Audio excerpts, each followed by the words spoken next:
Hi there, Julia Marcus here. I am a biracial straight woman. With that said, I've experienced bias against myself for being a woman and being Latina. However, appearing as a white woman, I also know that I have benefited from privilege. As someone who participates in therapy, I know how beneficial it is to have a counselor who understands you from the point of view of either gender, race, religion, and sexuality and socioeconomic status. I myself prefer to work with a female counselor.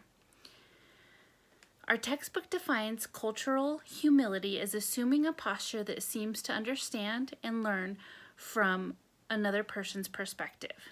As a counselor, I need to ensure that my clients feel heard and understood. I cannot be arrogant to assume that all my clients will be the same categories as myself. It is important to view my client from the same perspective that they are coming from. I will never know what it's like to be a man, to be a lesbian, or to even be Black, for example. This is where being multiculturally competent plays a big part. Per our textbook, being multiculturally competent has created a narrative that a counselor needs to be fully knowledgeable of their cultural background and bias, while also being the expert of their client's cultural worldview in order to be effective in their therapeutic work. There will be many times where I will work with marginalized clients that are not being treated as equals. It is imperative that I advocate for them. Marginalized people don't need allies to save them. They need regular people speaking out against injustices. Not only do I need to treat them in an unbiased way, I need to work to ensure that they are always treated in an unbiased way. Per our text, autonomy is the right to self-control, self-direct, or self-govern.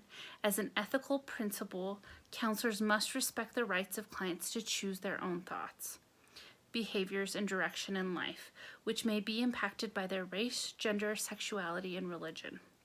I am not going to impose my own beliefs. I will work on educating myself to my clients' beliefs and meet them where they are at. I personally sit with my bias on a regular basis. I look inward to see where it is coming from and then work on course correcting. I educate myself on where my bias may come from, the people it is directed towards, and how I can change. Dr. Shaw stated that he learned to not bring up things that the client doesn't bring up. However, he stated it is important to ask, is there a link from your race, gender, sexual orientation, or socioeconomic status to what you are going through? Sometimes there is and sometimes there isn't. He also asks, please let me know if I'm missing anything from your cultural perspective. Those are things I intend on using in my practice. Like Dr. Shaw said, create a culture of feedback. By humbling myself and coming from a loving and learning perspective, I feel like I can assist any client. If I can't, then I won't. I won't hesitate to refer the client to someone who can. In a recent episode of the TV show This Is Us, one of the main characters, Randall, who is a Black man, is seeing a counselor who is a white woman.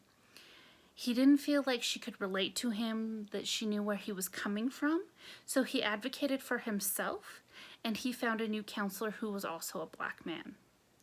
This made me realize that I will not always be the right fit for everyone, but as a counselor, it is my job to advocate for the client and assist them in finding the right fit. The next scripture says it all, from Colossians 3:12 in the New Living Translation. Since God chose you to be the holy people He loves, you must clothe yourselves with tender-hearted mercy, kindness, humility, and patience. I will strive to be this way with all of my clients.